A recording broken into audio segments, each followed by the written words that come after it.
A real joy tonight to welcome all of you. It's a good number coming in. And my name is Murray Lincoln. First off, I'm the president of Ontario Wood Carvers Association. And along with Kevin Reed and Mark Sheridan, the three of us dreamed about having this virtual show and featuring important parts of our group of carvers and wood burners and targists and a whole lot of people that enjoy doing all this stuff with wood.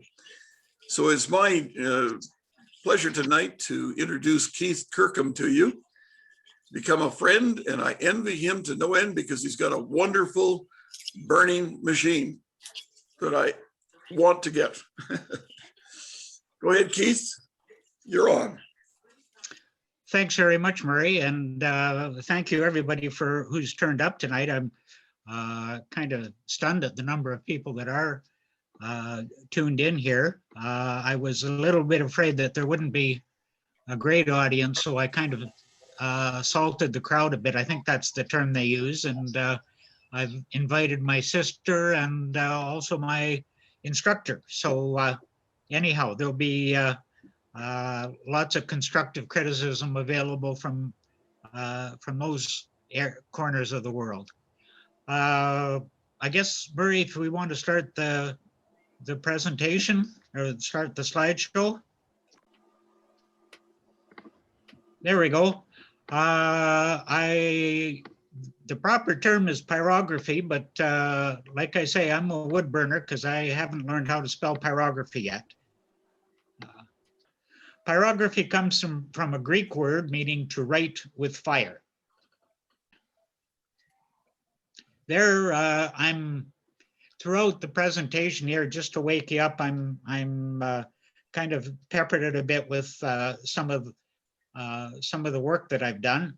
This was a barn picture that I burnt and got a nice red ribbon at the Niagara Falls show a few years ago. A bit of a history about pyrography. There is evidence of pictures being burnt going back in some ancient Egyptian tombs. And it sort of continued off and on through history. And pyrography became very popular in Victoria times. It became quite a common parlor activity for people in their homes. It was known back in the 1800s, known as poker work. And the machines then were a tube with kerosene running through it and an actual flame. So it would have been a lot more interesting and maybe a little bit more dangerous then than it is now. Where do people burn? Well, lots of different places. Wood is the one that we think of most, but it is becoming more and more popular burnt on leather, whether it's just on plain leather, on shoes, handbags, all sorts of things made out of leather. There's a nut called tagua, and these nuts are they're a fairly large nut. They're sliced into thin slices, and it's not fairly common, but not unknown for people to burn on these tagua nuts. Gourds are quite popular for wood burning, and they're it's a whole different category of it's a specialty. Some of the decorations on gourds are absolutely phenomenal. A lot of Native American art is burnt on gourds. Another medium that's becoming very, very popular is paper, primarily watercolor paper, because it's heavy and it's more difficult to burn through, and it's becoming increasingly more and more popular. Another advantage of burning on watercolor paper is that it's for people that wish to embellish their burning with paint, whether it's watercolor or acrylic, you name it, it's easy to do on watercolor paper. Therefore, to sum up, it's really not accurate to call it wood burning, is because you can burn on a lot of different things. So that's where the term pyrography is becoming more and more popular, more accurate. Safety cautions. Any talk like this that I make, I like to start off with some cautions about safety hazards. First of all, pens that are used today are heated with electricity. They can be very, very hot and cause blisters. So you have to be very careful about how you handle them. Because they run on electricity, there are electrical cords involved. So a misplaced pen can burn through an electrical cord and cause either a spark or a fire. The general rule when working with pyrography is if your pen or other heated device is not in your hand, it should be put in a safe place and your burner turned off. Another safety aspect of burning is from the wood itself. Some types of wood can cause irritation from the fumes. And I'm not 100% knowledgeable about what the different woods are that might be dangerous, but as a general rule, if it's causes irritation when you're working with the wood, whether you're carving it or turning it or even just sawing it, then you have to be careful with it when you're burning on it. Another caution about wood is that if you're working on reclaimed wood, for example, an old table or a dresser or something, if it's got a finish on it, the finish should be removed, should be sanded off or removed with a finisher or something like that, because the varnish or shellac or whatever's on the fumes can be dangerous. Also, when you're working with wood, you should work with real wood. If you don't burn on anything like MDF or fiberboard, anything that's held together with glue, because there's another possibility of dangerous fumes from your burning. And here's another one of my pictures. A few of my pictures I get from Pinterest, and this is one of them.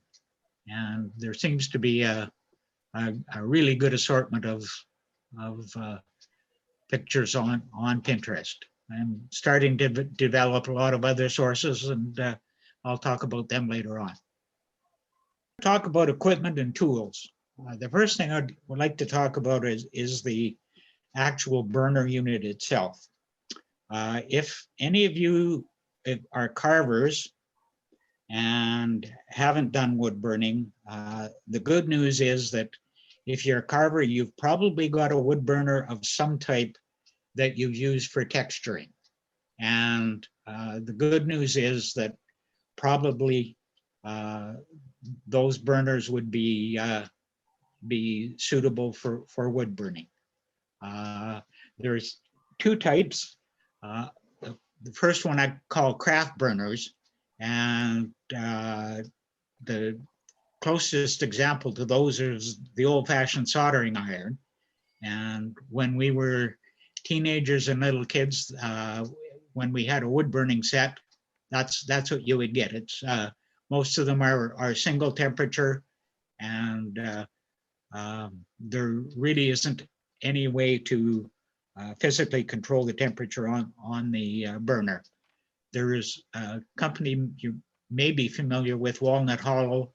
They sell one of these burners now. It's a soldering iron, and it's got a 3-position temperature control on it. So there's some element of control. The second type of burner is the one that's more common and much easier to use. And they use what I call wire tips. They have either a dial, a temperature dial, or a keypad on them to vary the temperature. You can, by turning the dial, you can have the temperature at the tip of your pen from almost no heat to red hot heat. The two most common types of burners in Canada are made by Colwood from the United States and Razor Tip, which is from good old Saskatchewan. As far as differences between the two and between other burners that are mostly made in the United States, it's really not that. Functionally, they're the same thing. It's a Ford versus Chevy type of a comparison. All of them do exactly the same thing. Some have more different features versus other ones, and it's a lot of it is kind of a matter of choice. In our club, the majority of people use Colwood burners. I myself use Razor Tip. The pens that come with these variable temperature there's two different types, and I'll talk about them later on, either a fixed tip or a removable tip. And as I said, there's really the different kinds of burners. They're really very, very similar. They all do exactly the same job. They have different features. And like I said, if you're a carver and you have a wood burner that you use for texturing, it's probably something that you can use if you want to do pyrography. Pens. Now, the different kinds of pens that are available, and like I said, there's the two types mainly that are available in Canada. The one is Colwood, which is made in the United States, and the other one is Razor Tip. Colwood make one style of pen. It's comparable to a Razor Tip heavyweight, but they make two types of pens: a fixed tip, where each different tip has a complete pen with it, and they also make quite a useful replaceable tip where the tips are plug-in. And I'll talk about that later on. Colwood makes, in their catalog, they have more than 130 different types of tips. Razor Tip have the larger assortment, 900 or more tips. Given that both of them make that many, there really isn't much of an advantage to Razor Tip, because the way I'm burning right now, I use 3 different tips. So there's an awful lot of tips that in both types of both systems that don't need, and you don't need to buy. Good news is for people that already have a burner is that any type of pen can be used with any manufacturer of burner.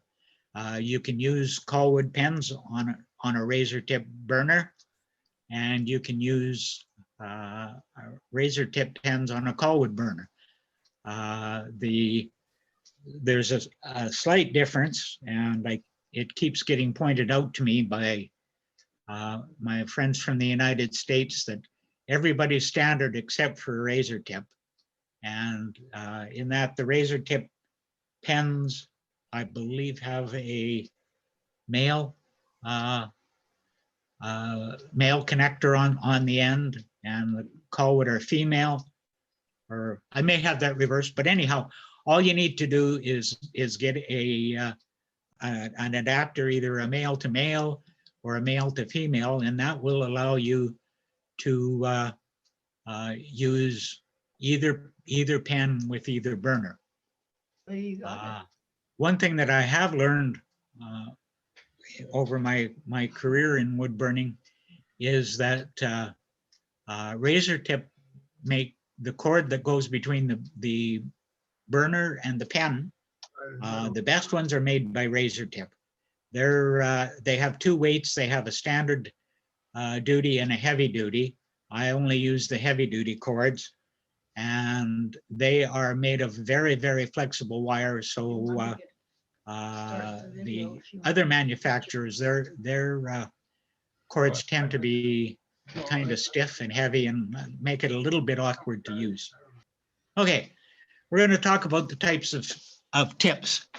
Broadly, they can be divided into four types. The first type that I'm going to talk about is called a skew.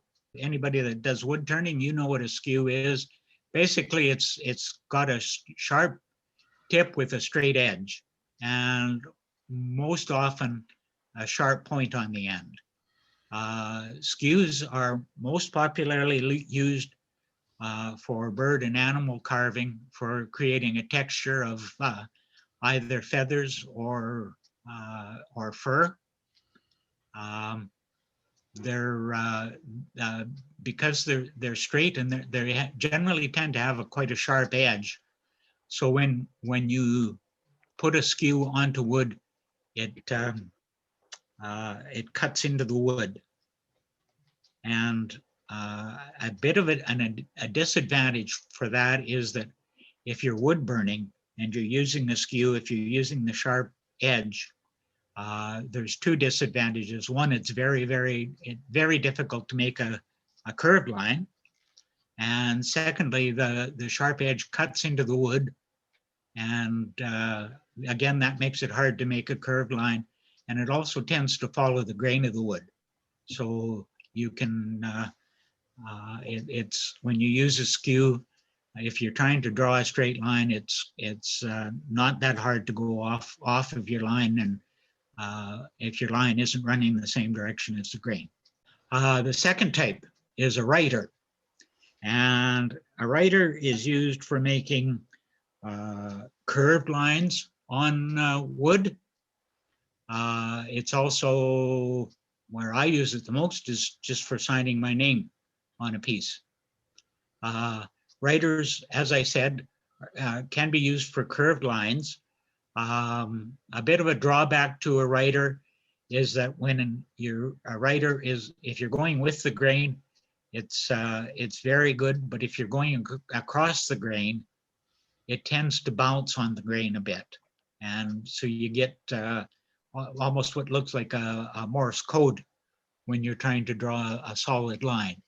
And the smaller the diameter of the pen, particularly the two on the right-hand side are ball writers.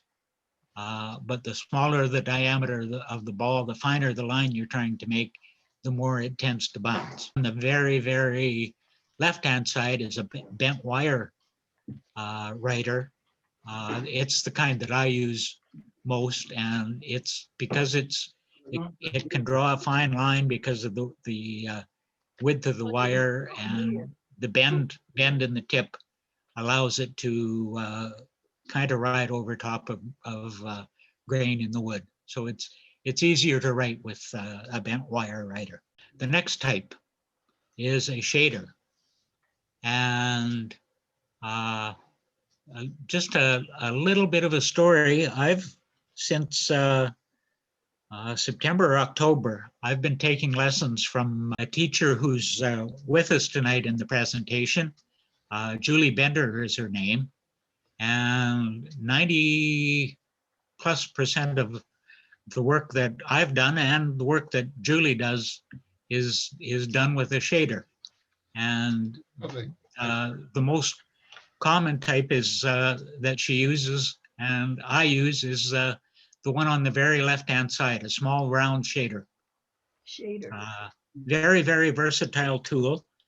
It, depending on where you put weight on the tip, you can either use the edge of the tip to make a straight line, or use it for texturing fur on a picture. uh, all sorts of things. And then if you use the flat part, it's great for shading. There are other types there, a spear shader, which has a spear point. There's also a kind that's called a spear shader, which most of the work either is done by drawing different shades, either a very, very dark shade, and I'll talk about that a little later, versus a light shade. It's very good for burning across wood grain. It is slightly easier to burn with the grain than across the grain, but it's not different like say a skew is. And the other thing is it doesn't burn as deep into the wood, so you have a bit of a chance of racing a burning if you use a shader. The fourth type is a very, very broad category, and I'm not going to talk too much about it. There are specialty shapes that are used for special purposes. The shape on the left-hand side is a circle. So if you've got a picture where you're doing a design that has a lot of circles, you can get a tip to easily burn circles that are a lot more accurate than what you would do by hand. There are tips here used for burning fish scales, snake scales. The one on the very right is used for making burning feathers, for burning veins on feathers. Yeah, as I mentioned, there's different types of pens. These show the two different types of fixed pens. The one on the left is a razor tip pen, and that is their standard duty pen. It's fairly lightweight.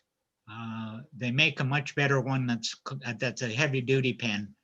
The problem I find with these lightweight ones is that they become very, very hot around the foam grip where your hand is. The pen on the right-hand side is a Colwood pen. It's a fixed tip, and the Colwood pens have a cork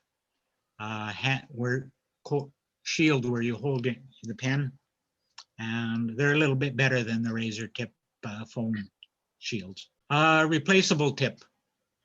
Kind of difficult to see, but this razor tip one on the left-hand side has two screw terminals, and you can buy the tips.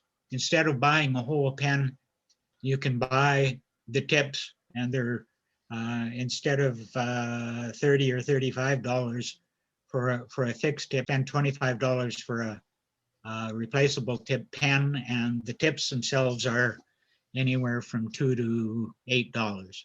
So it's a much more economical alternative.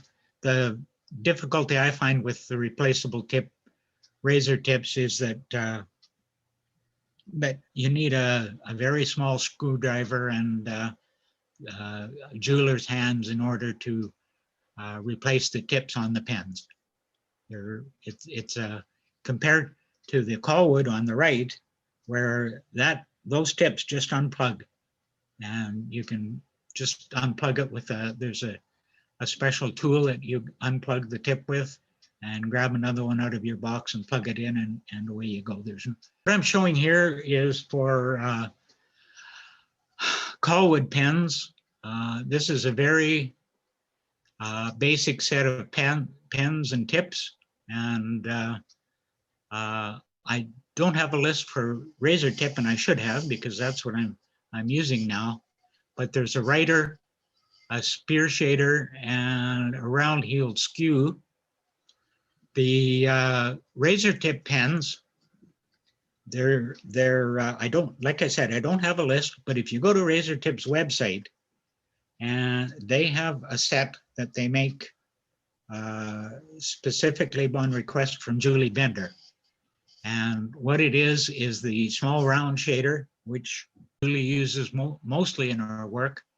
There's a spear shader, and the third one is a ball writer. So again, and like I say, those pens are available on Razor Tips website. I'm sure if you ordered from somewhere like Chipping Away or some of the other vendors, if you ask for a Julie Bender set, they should know exactly what you're talking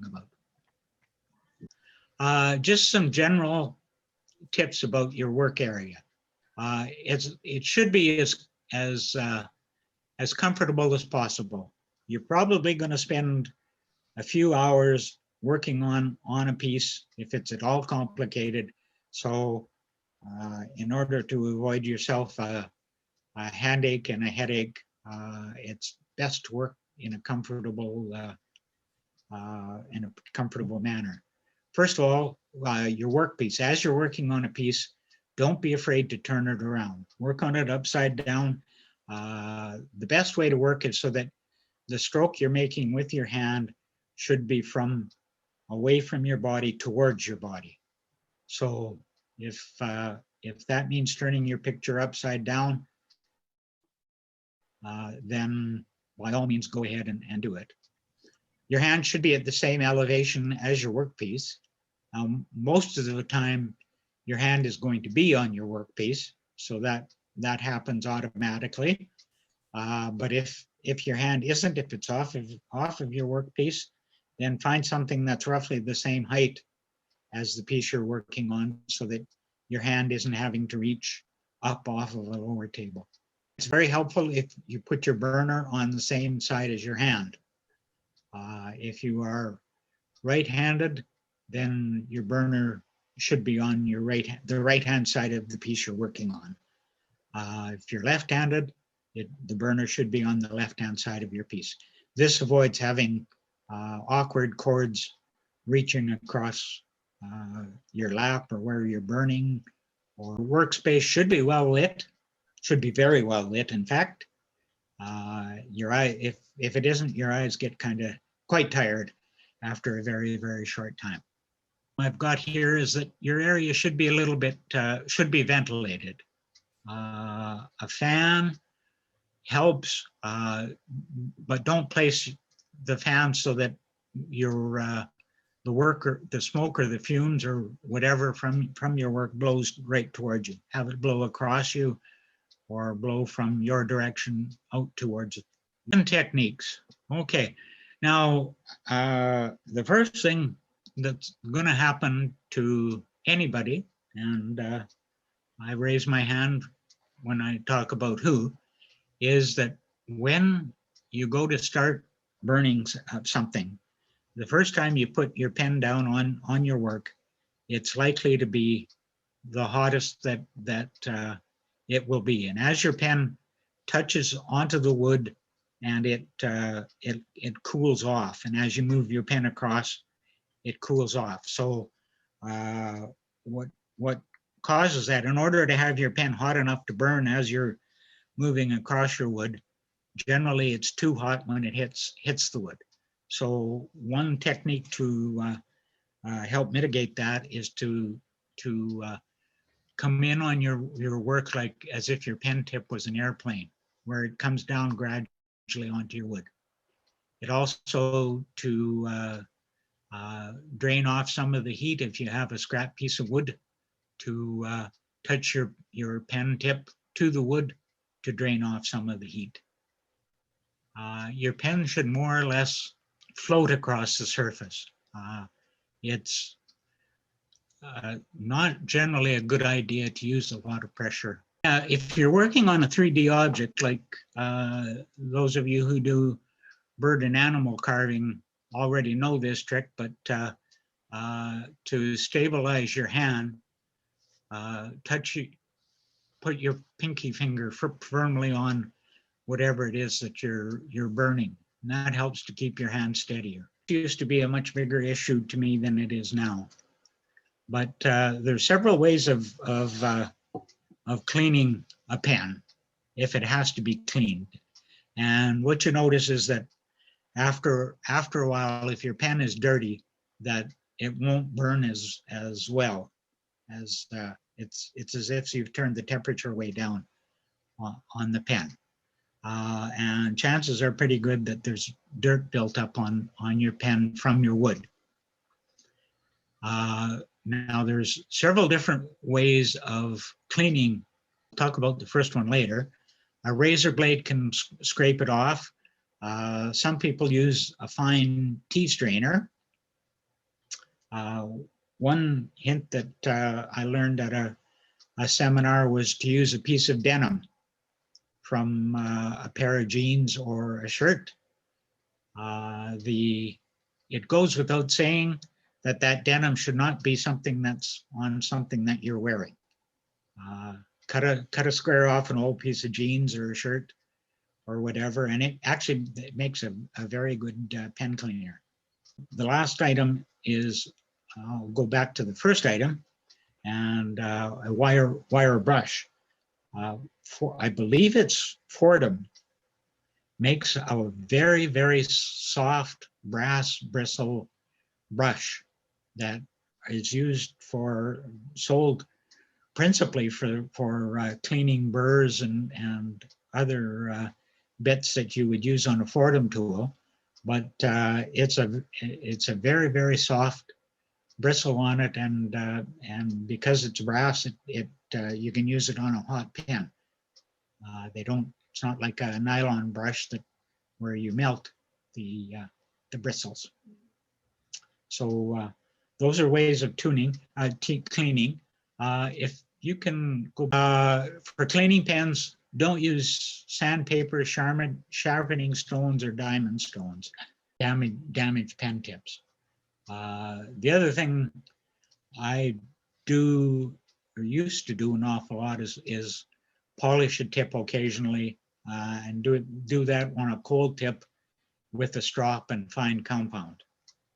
Now, as one last thing I have to say about pen care is that since I've been taking classes from Julie, she's got me using maple plywood. And one thing where in the past I've been using basswood and birch ply. And one thing I'm finding very, very much with the maple plywood is that my pens rarely ever get dirty at all.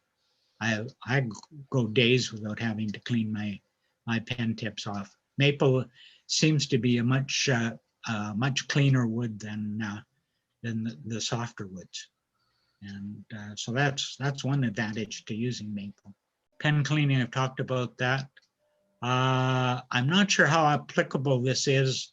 I have a turntable that I put my work on, and it's quite useful for turning pieces. It makes it easier to, when you have to turn a piece, to keep making the strokes toward you. The other advantage to it is that it tilts, so that the tilt takes the heat away from my hand. The other thing is that I found that some vendors sell a much larger diameter cork to put on the pen handles. And there's two advantages to those. First of all, there's much less of a chance of the heat getting towards your fingers and making it uncomfortable. And secondly, the larger diameter cork makes it easy to turn your pen if you want to use a shader and use an edge to make a line. It gives you much more control over your pen. So it's something that I quite recommend.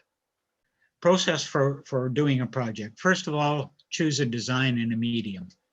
Now, choosing a design there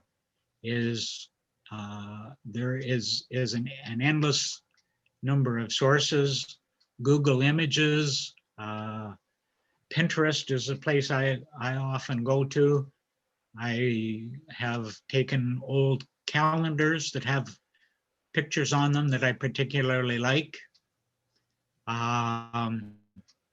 One thing to be careful of is when you're choosing something to do, a picture to do, a design, is to be recognized copyright laws. And there are very, very different opinions on copyrights. If you're going to be selling your work on the internet, then you need to be really careful about copyright, particularly if from looking at sources from the United States. There are places, and I've heard of one place where they used a Shutterstock image and they got a nasty letter from Shutterstock saying that they needed to pay royalty or else remove the picture. And it, anyhow, just I guess choose your own path with regard to copyrights, but be careful that that it may be something you need to be careful of. The next item on the list is prepare a medium. Now, if you're using wood, the one thing that I cannot stress enough is whatever kind of wood you're using, it should be sanded. I use a 5-inch orbital sander. They're not expensive. I got mine at Home Depot for $50. There are the sanding pads for them are quite readily available. I use for up to 600 grit. There's Lee Valley and lots of other places sell the round pads. They're 5-inch pads. They're called by Abranet is the name of the manufacturer.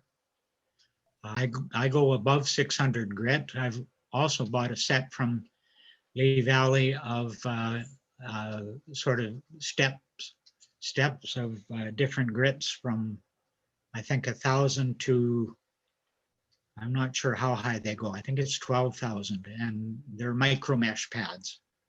Now you don't have to, when you're sanding,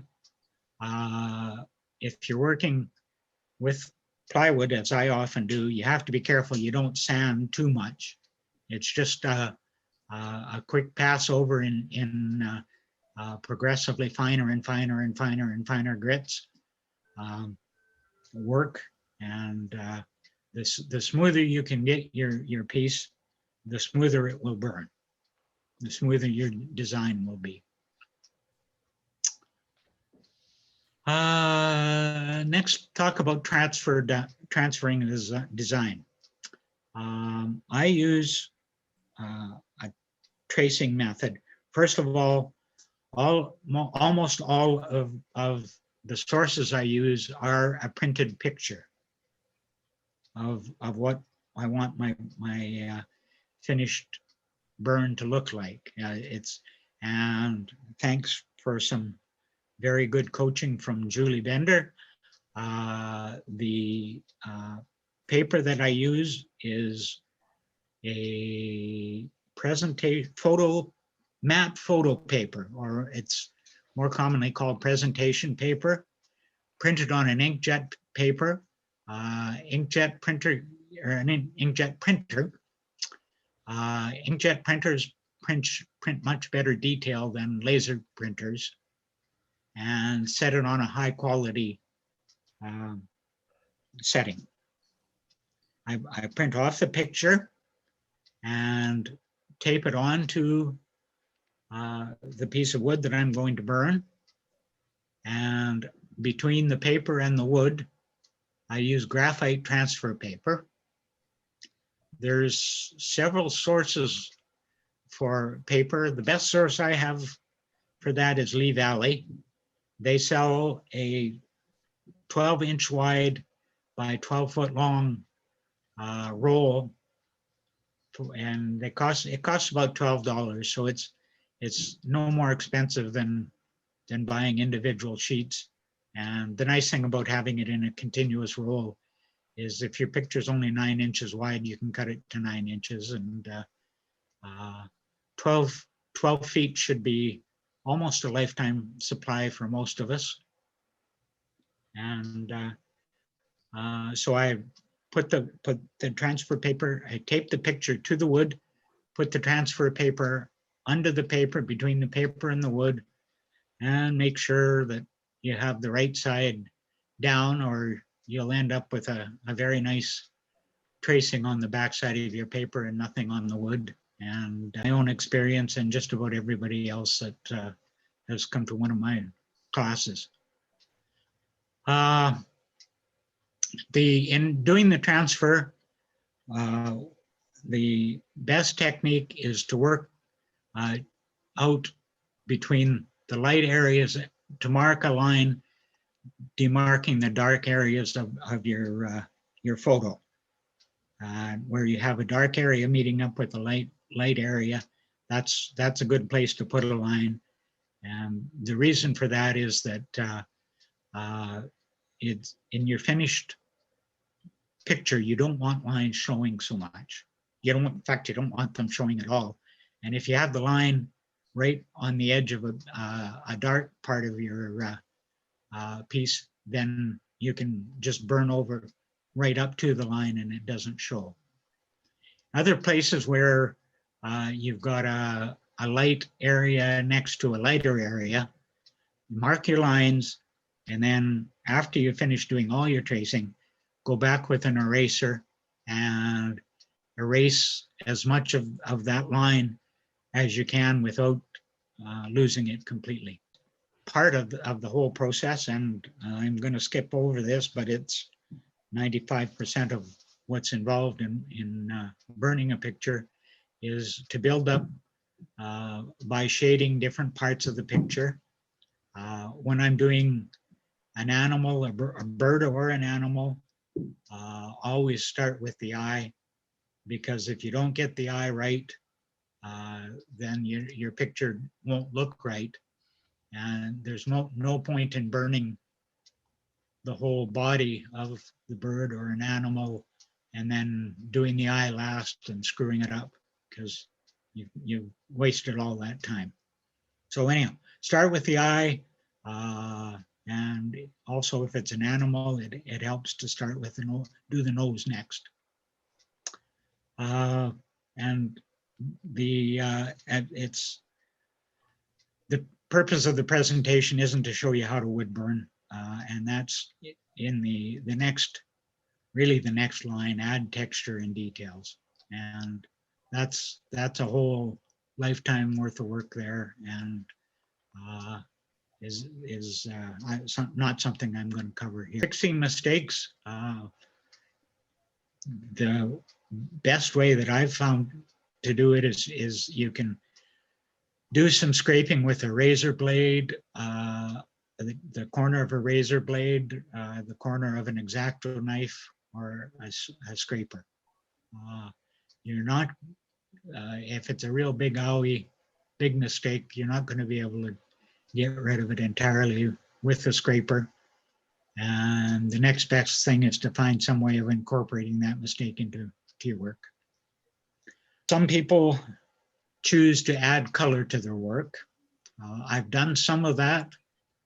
My problem is that the little coloring I've done, the painting, I've used mostly watercolor pencils, but I've come to the realization that doing the painting and the coloring is a whole different art form to learn, and more to learn on doing pyrography that I don't want to get into a picture and spend many hours on burning it and then try and paint it and screw it up with a bad paint job. Last steps for burning is add your signature and a date.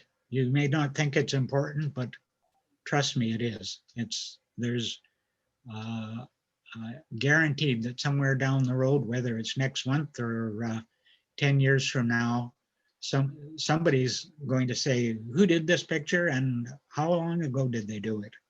Whether it's your grandchildren or somebody that you've sold your picture to or whatnot, it's a work of art, and it deserves that. You deserve the recognition for doing it. Adding a finish, again, that's something that Everybody that does pyrography, there's probably a different solution for finishing. It's from my very limited experience, oil-based spray finishes. I'm sorry, not oil-based, water-based spray finishes work the best. They tend to discolor, whereas oil-based finishes tend to yellow it a bit.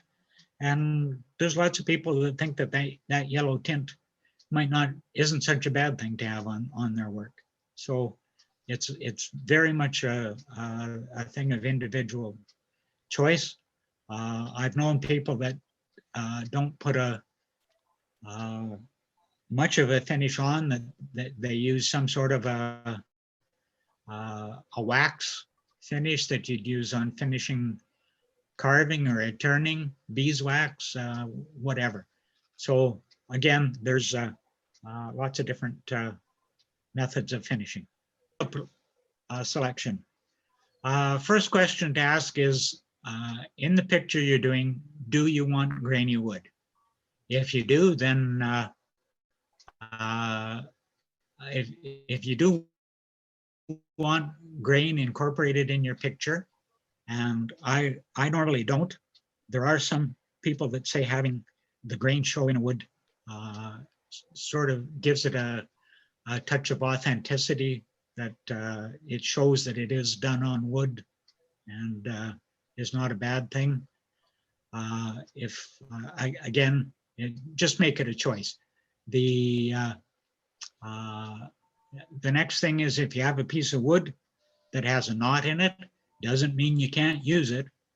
There are lots of ways, and the internet's your best source of incorporating a knot into a design. It can be a rock, it can be the sun, or it can be the moon, or something like that. And my experience from competitions is that judges absolutely love it when people use a piece of wood with a knot in it and find some way of incorporating the knot into the design. People that don't want to show grain in their picture, basswood and birch are used to be my preferred woods of using. Since I've been introduced to the use of maple, I'm quite enjoying working on maple, and that's my choice. Again, basswood and birch are both of, basswood especially is available quite readily in plank form, whereas you can get slabs of basswood. Birch is more commonly available as plywood, either a sheet of plywood. Another form of birch that I used to use was they're called they're panels, cradle panels or project panels. You buy them at art supply stores, and they have a pine frame behind a very, very thin sheet of birch plywood.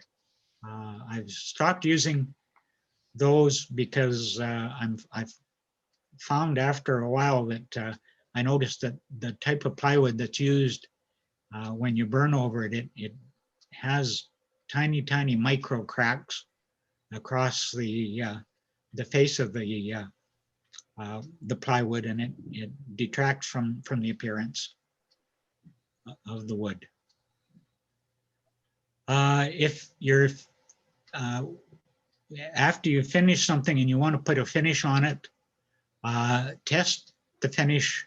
If you don't know what it's like, test the finish on the back of the piece of wood before burning, just to find out what it looks like. Some finishes can severely darken wood, and I've seen a few examples of that. If people are burning on leather,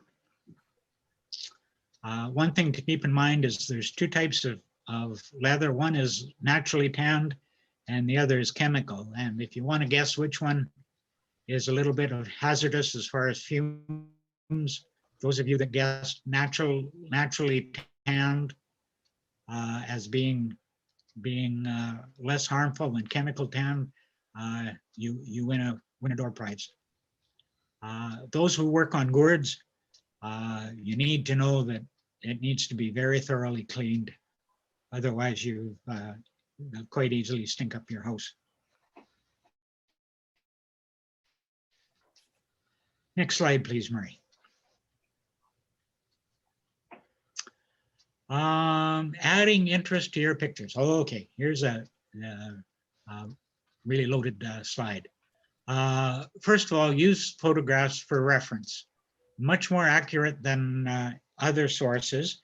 If you're using a picture that somebody else has painted, then it's only as accurate as the painting is. An example I use is if you want to burn a picture of a tree.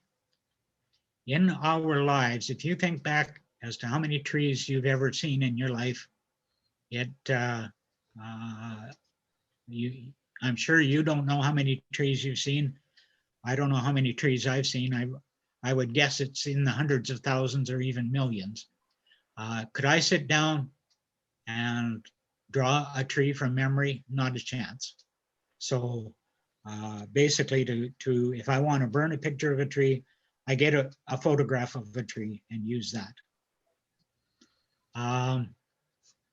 A very, very common mistake that people make is when they start off to do a picture, is they end up with either a writing tool or a skew, and they outline whatever it is whatever it is they're burning. And it's commonly known in the art world as the coloring book effect, where your picture doesn't look, if you look at, I'm looking at Murray on the screen, Murray does not have a solid line around him. You differentiate what you're doing by different shades, a lighter shade versus a darker shade, texture. There's all sorts of different ways of differentiating, but a solid line is not a good way of doing it. Using shading adds a third dimension to work, and if you become a student of Julie Bender, you know that shading is 100% of the work. And maybe we'll talk about that a little later. The other thing is expanding the tonal range. And one thing about pyrography versus most other forms of art is that you don't have different colors to work with. In fact, in pyrography, when we talk about color, we talk about tonal range, which is light versus dark. And there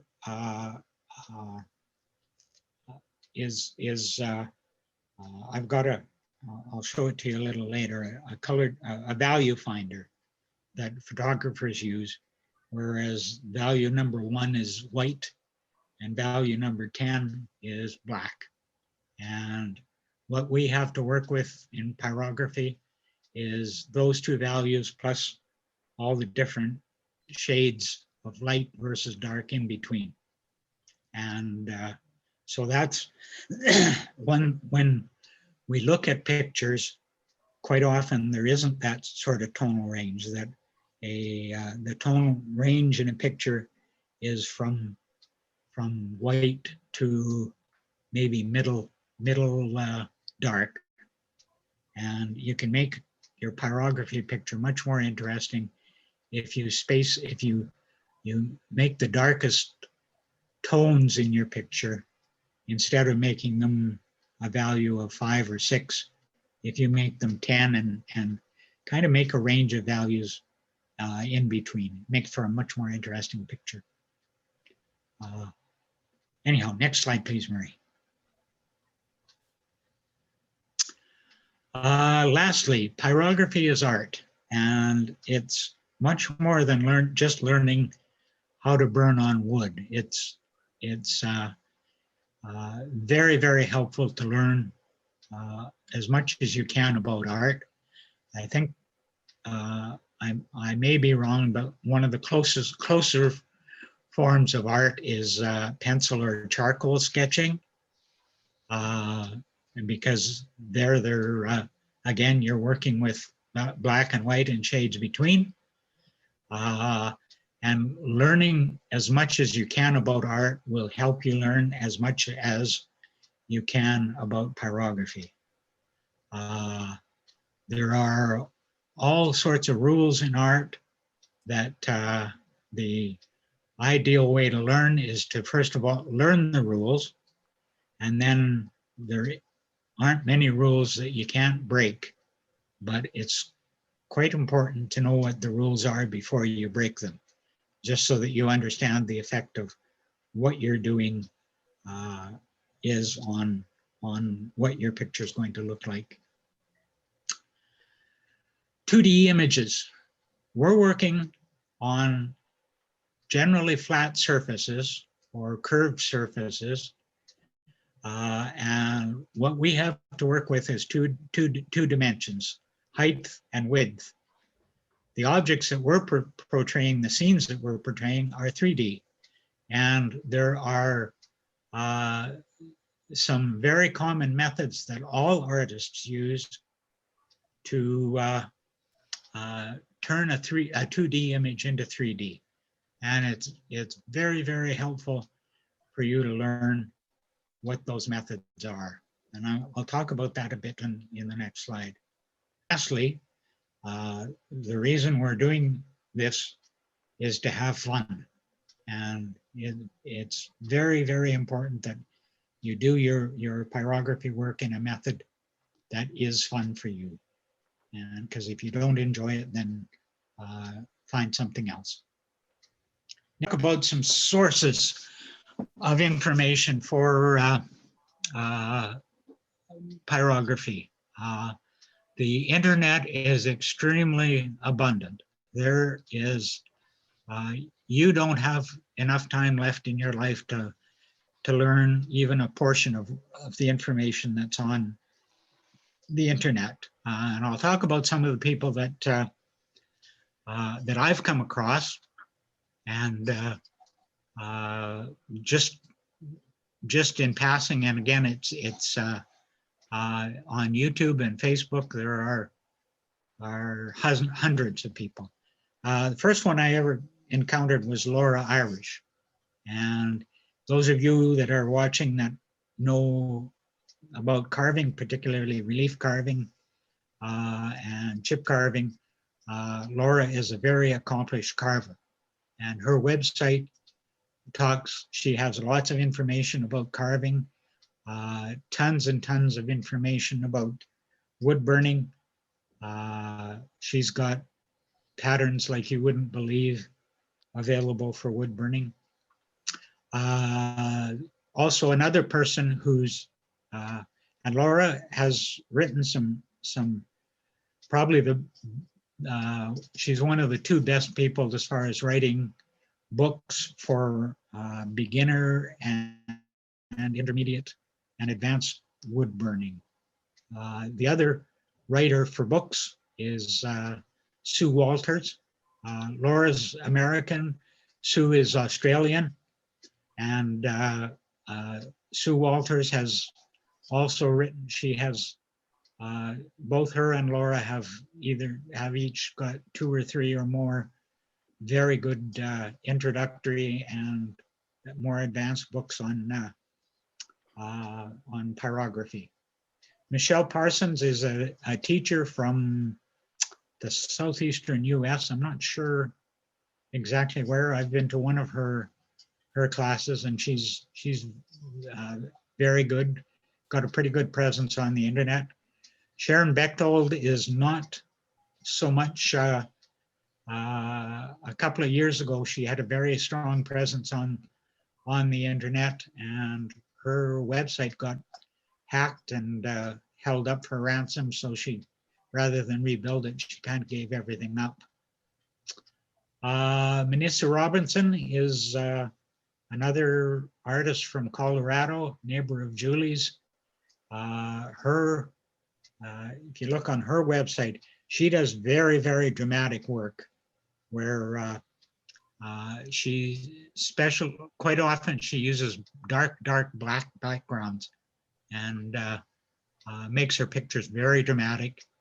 She is another one of the people. She learned, according to her biography, she learned at a very, very young age, and she learned using the soldering iron type of burner, and that's all she uses today. So she, as primitive as they are, she coaxes an awful lot out of hers. Kate McCauley is an artist from Rhode Island. She has some very, very nice pyrography work on our website. She does a lot of mixed media where she mixes pyrography with color, and just a stunning artist. Nedra Dennison is it's a good example. I don't know whether she's retired or not. I haven't seen her website for quite a while, but one thing that I remember about her most is that there's a company in the United States that make wood burners called Optima.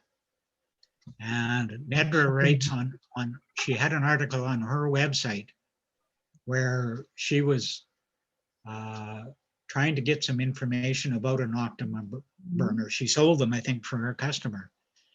And the guy ended up swearing at her on this phone call.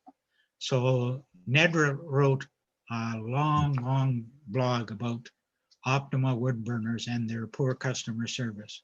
So if any of you are selling stuff and you want to learn a good lesson about customer service, that's a website to go to. And I don't know how many Optima burners she dissuaded people from selling from, but there's got to be a lot of them. Pinterest, there are dozens of places dozens of searches you can do on Pinterest to search for pyrography work. Some of it's useful, some of it not so much. Facebook, dozens, if not hundreds, of people on Facebook that do pyrography. One that comes to mind that I see most is Valerie Canal, and she quite often does online tutorials on Facebook, and most of her tutorials are on Facebook, and on Facebook there are dozens, if not hundreds, of people that provide information. Next, Julie Bender. Julie's with us tonight. Julie is probably one of the best pyrography artists that I've ever seen, and Julie is a true nature artist. She moved to Colorado because of the wildlife that is available there. She spends days on end out in the field, watching anywhere from burrowing owls to bighorn sheep. She observes them. She's got her camera with them and takes countless number of pictures. And in doing so, she not only captures the images of what she's studying, but also learns an awful lot about their habits.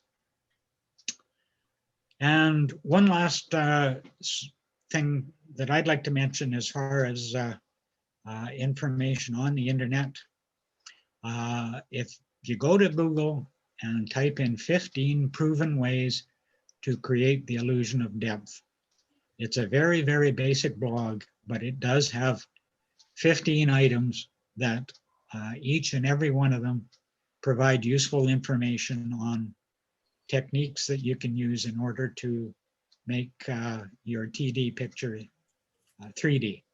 And it's basic stuff, as basic as using perspective, using size, where a small tree is further away than a big tree. And they're, like I said, it's all mostly real basic stuff, but it is ever so useful.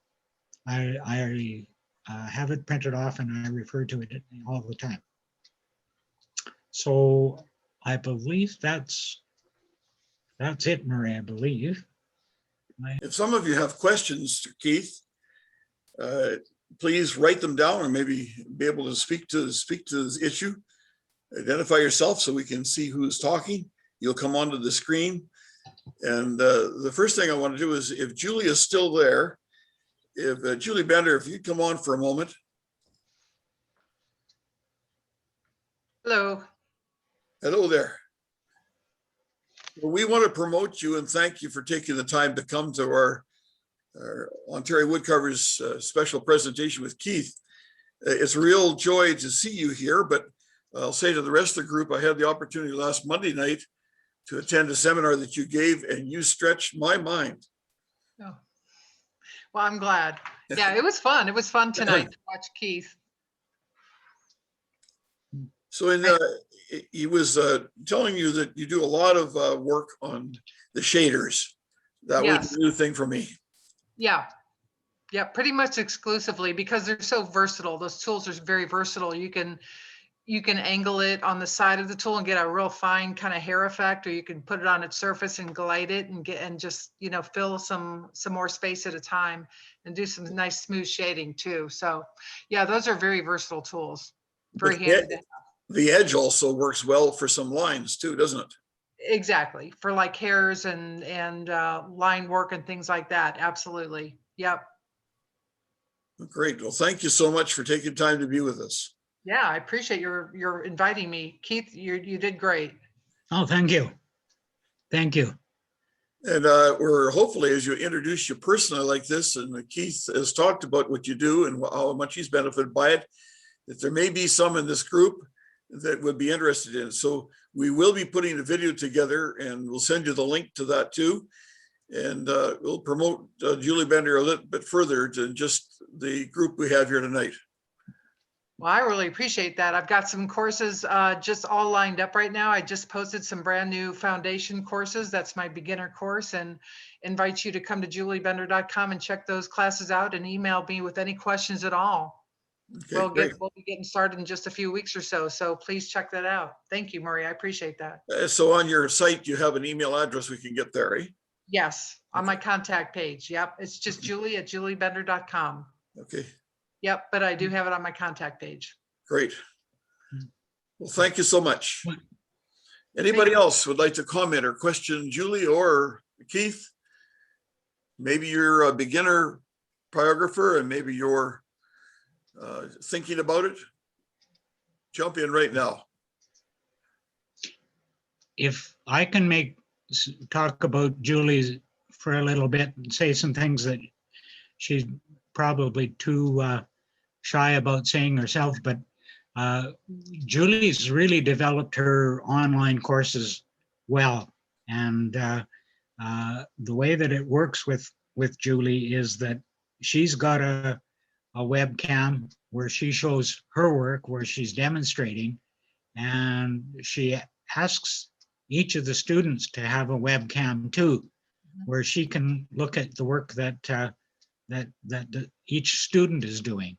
And the thing that's really amazing about that is that she can tell, Julie can tell as you're working exactly what you're doing, and she can see, she can give you immediate feedback as to what's going well and where you can improve on what you're doing.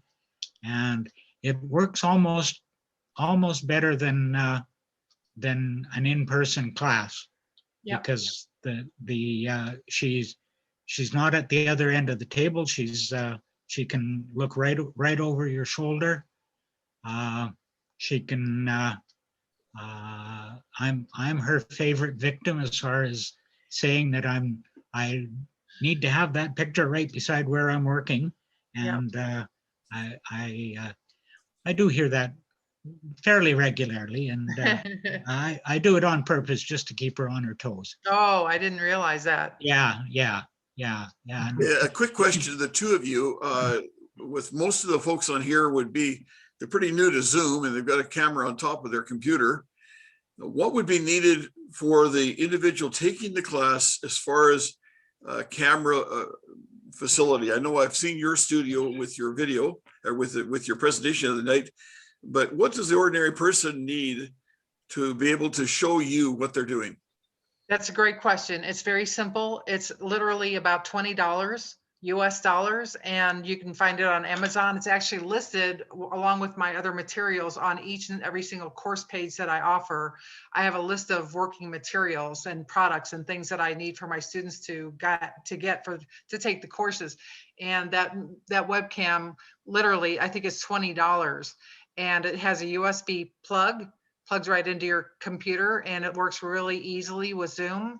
It's just a toggle back and forth between your face and the camera. Mm-hmm. And worst case scenario, if you can't get that in time, just tilt your laptop, screen down to let me see your work. But in any way that you achieve that, it really becomes an invaluable tool to help me guide my students along with each and every stroke they make.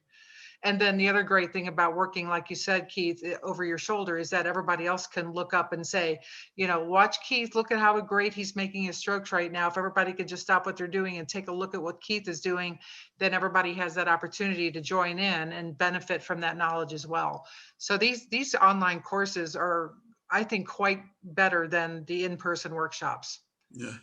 Yeah, for that purpose. I suggest if somebody wasn't willing to go that route, but your cell phone, if you have an Android cell phone or Apple, the iPhone, both of them are able to be used as a small camera and fairly high resolution too.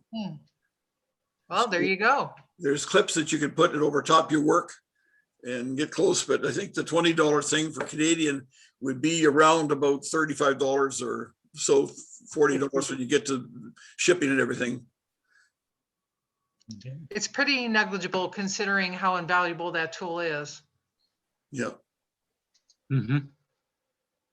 Any questions? I do. I have a question for either Keith or Julie. A friend of mine proposed a question today because she had done a piece of work that she has in her garden, but found that the sun has faded the wood burning. Mm-hmm. Do you have any suggestions as to what she might use if she re-burns to protect it from the sunlight and fading? I don't know, Keith, if you want to address that, but I can give her my 2 cents real quick, which is I've never produced a sign that actually goes outside for that purpose. I just don't trust it that it's not going to fade to a large extent because it will be exposed to direct sunlight. So I would maybe try an epoxy, maybe something really strong, maybe like 3 or 4 or 18 coats, just to really protect it. But I don't know if anything's really going to end up protecting it entirely because of that direct sunlight. Right. It's unfortunate. Yeah. Okay. Go to Put it in the shade. Say that again, Marlene. I said better to put it in the shade. It is. In fact, I tell my own collectors, my own clients to, whether it's a commission or a sold piece, I try to let them know delicately, please keep the piece away from direct sun or artificial light. That's just, why not err on the side of caution? Very good. There's something called the ultraviolet rays that do damage on all of that. The second thing to know is that when you go to a campsite, perhaps early in the year, you go and rent a campsite and you'll see a fire pit there. People have had logs in there and burned it, but you'll notice after the winter time, all the color is almost gone from it. So direct exposure outside, weather, elements, that type of thing will degrade the picture. Very Yeah, good. exactly. Thank you for your input. That's good. Okay, I've got a comment to make here as you were going along, Keith. It's just something, I think I've shared that with you, but I this copyright thing and getting in trouble, I tend to walk into places where I get in trouble sometimes. I do the pictures that I do. It's a cross section of a Manitoba maple, which is the box elder in another language, and it has a beautiful white compared to the red and that type of thing in there. So when you burn a picture onto that, and this thing was about it's about 18 inches in diameter, up to 20 some inches in one way. And I did an owl sitting on a branch. I had a fantastic picture by one of the best artists that there is in our area. His name is Glenn Lotes. And I've admired him, and I've collected all of his books. I have his photographs and so on that he uses, and a study of all his work he did. And I'm not selling this. This is my wife's particular piece. But I did take it to a show at a lavender farm where a lot of people came by. We'd probably have close to 1,000 or more people, 2,000 people come a day. And people come by and comment on it. And this one lady came up and she said, "Did you do this piece?" And I said, "Yes." And I was looking for a compliment. And she said, "Well, my husband drew that picture." I met Mrs. Lotes. Oh, It was one of those, okay, one of those moments that you say, you kind of gulp and say, "Okay, I'm sorry." But she said, "You should be giving him credit for that picture." I said, "I don't mind doing that." But what she said, "You should have it on the front of it to saying that this is where you got your source from." So I learned the hard way that probably this is something to do. So the source, using another artist, like getting a calendar with somebody's paint job and art in there, is not always the best because it's not as accurate as a real photograph is. But this fellow, his paintings are as accurate as the photograph is. He uses some of the best photos himself he takes. So I learned a little bit of a lesson about that one. And you got to say, "I'm sorry." Yeah, that's a tough one. I've called out people who have copied my work and used, whether it was my photograph or my artwork, have duplicated what I've done. And I will call them out every single time. It's not cool because there's copyright laws that you have to abide by.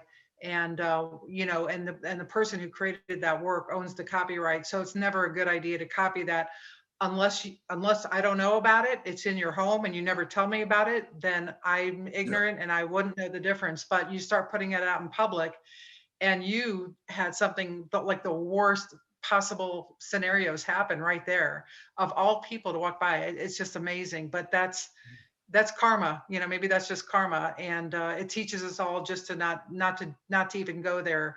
I would warn you when you go on Pinterest and find nice pictures that you don't use anybody else's copyrighted work, and just find something. There's a lot of royalty-free photography stock pages out there that exist for you to download beautiful photographs and use those for your art. That's perfectly fine. It's legal and it's free. So, just Google in royalty-free photographs and you'll come up to these sites, but not a good idea to use somebody else's work. Right. Well, thank you. That's really the way that I feel and I stand now. Now in the wood carving world, just a little closer to many of the people here on this meeting tonight, there is a great controversy here with people carving something, and some are pretty good at duplicating exactly what the person did and then selling it as if it's their own. The request is that it's not so much a copyright, because really in copyright laws in Canada are a bit different than the US in that if you change it by a certain percentage, then it's yours. It's your model. And it's the same here too. Yeah, if you kind of finesse it a little bit, a certain percentage, but yeah. So what we're saying is that when you and in the wood carving business, wood carving world, it's common for carvers to set up. They'll do blocks. They'll do a carving, and then they have a machine that duplicates that. For basically, it's not all carved, but just about carved, and all you have to do is round it off and put detail on it. Wow. So when you do that in that kind of sense, you should be giving credit to the fact, if you entered into a show and you designate that this is a model of so-and-so Blake's thing or whatever. It's just important to recognize the artist that came up with the design, even better than that is to get permission to use that as the model. Because if they find out on the back end, even with permission, I'm not so sure it's going to feel all that much better, I think, to get that permission in the first place. Yeah, but what takes place is many of these fellows have written books. Yeah. They provide right. the pattern. Oh, so it's a So pattern that is public for anybody to use. Yeah, Oh, so well, that is different. Yeah. when you do that, then you come along to a carving show, you need still to be able to make the judges aware, if they're not aware, that this is carved from a certain artist. And if he knows the artist and yours is really good, you might even get higher points. That's a good point. Yeah. But you see, in the world of pyrography, that is a totally different thing, because it's really is closer to artwork, where It's flat art. yeah, Yeah. fine art, and the carving is artwork also, but Right. can also be kind of crafty. It doesn't really come into the art world. Well, I still consider carvings and sculpture of all kind art. Yeah. Yeah. But I see what you're saying there. Yeah. If you've got a pattern to follow or something like that, or a model to follow, then that's a whole different ballgame. Yeah. And if they make it available to you, I don't even see why you have to give that artist credit, because they've given you permission to use it. So, I wouldn't worry about that. Right. Now, just another comment here about what Keith has mentioned about the orbital sander, and stress the point that would be 600 grit would probably be the smallest, but into 1,000 and up to 12,000, that's very, very fine. What you have to be very careful of when you're doing any kind of sanding on a hardwood surface like maple or even birch, orbital sanders are what they say. It goes in an orbit. If you have a thick or heavy paper onto that, it's going to put really small round circles all over that piece. And so having fine paper, the ordinary person will not see it, but should you have an orbital sander or any kind of a mechanical sander that does that rotary kind of thing, it puts scratches in, and if you happen to put stain onto that or some other kind of finish, you'll find out that the cut by that sander is really a very small V cut, and it'll have lines all over your piece. Oh, wow. And so it's just to stress the point when you talk about the orbital sander, is be sure it's very, very fine paper. And I think even by hand sanding, if you did that, that's probably the safest way, but go with the grain. Don't go across the grain ever. Mm-hmm. Keith, any other comments? I can't really think of them. One thing I would like, this isn't going to show up with my background. Let me just change my background. Eliminate your background. Yep. To none.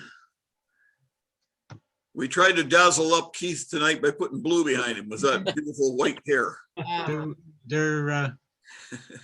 Yeah, I've got a problem with the glare coming off of the top of my head.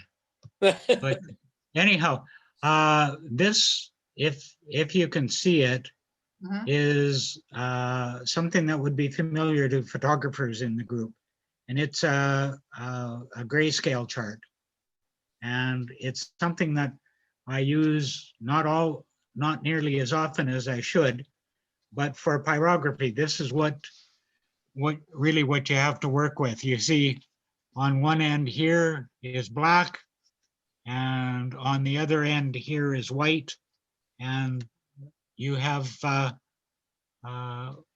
range from between black and white of the tones that you can put in your picture. So that's as limited as that is, you can come up with some absolutely wonderful drawings, as our guest Julie will juliebender.com. Everybody go to her website, knock her server down from overload. But how much do I owe you for this, Keith? I'll pay you in Canadian dollars if I have to. Yeah. Good. Anyhow, that's really it. All I've got for tonight. I really do appreciate the response, number of people that have signed in to watch this, and some of you even hung on to the end. And I hope you learned something. If there's any questions that you think of after, If you can't get a hold of me, then funnel them through Murray. Yes, sir, sure. Now, if I you have haven't, Thanks, Murray. okay, if you folks haven't already signed in, again, go to the bottom of your screen and touch the little word chat on the Zoom screen and write your name and your place you come from, and that'll help us. We're just looking at the attendance. Our attendance tonight has been between 39 and 40. A few people who went to bed a little early, and now we're sitting at 28. I have a question there, Murray, Yeah. if I may. Sure. And that is for Keith or for Julie. I'm Richard from Thunder Bay Carvers in Thunder Bay, Ontario. And I'm just a rookie when it comes to wood burning. And the thing is, I've always wondered, I don't usually transfer the pattern using graphite onto wood, but instead I usually just end up using a pencil. Now, in using a pencil to go and transfer it over, and then wood burning over the pencil mark, is that a problem or is that okay? No, it's no problem at all. You can do that. You can use just your pencil and your freehand and draw an image onto your wood or surface and burn right over that. That's perfectly fine.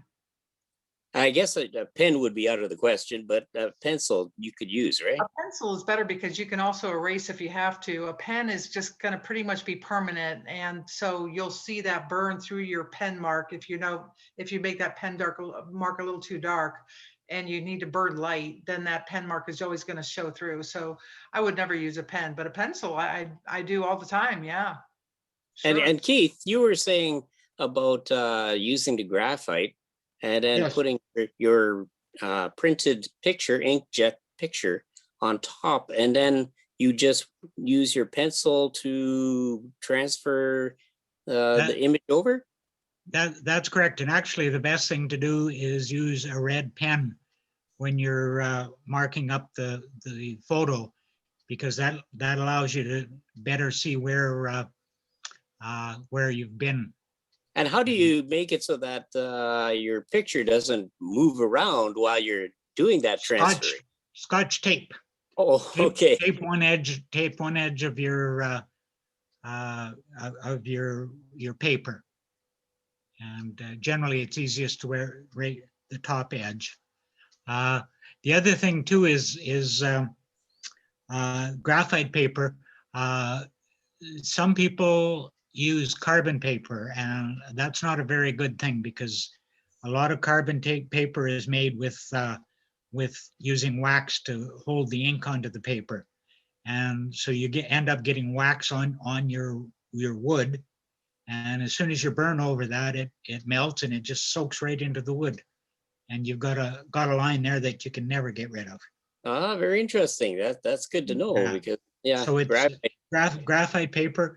It's you could do a search on Amazon, and there's lots of examples, but I really enjoyed the stuff that I get from Lee Valley. Oh, great. Thank you very It's- much. it's One thing at Lee Valley that is a bit of a bargain, because it's about $1 per lineal foot.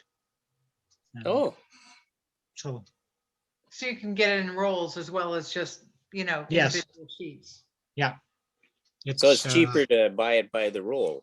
I don't know. Yeah, I don't know if you can see this. This is it's used to be a roll, and it's flattened out for to sell.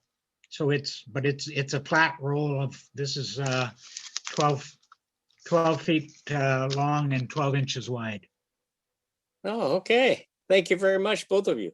You're welcome. Well, Richard, and I should tell Julie this, because Richard comes from almost the far north when we're down here in southern Ontario.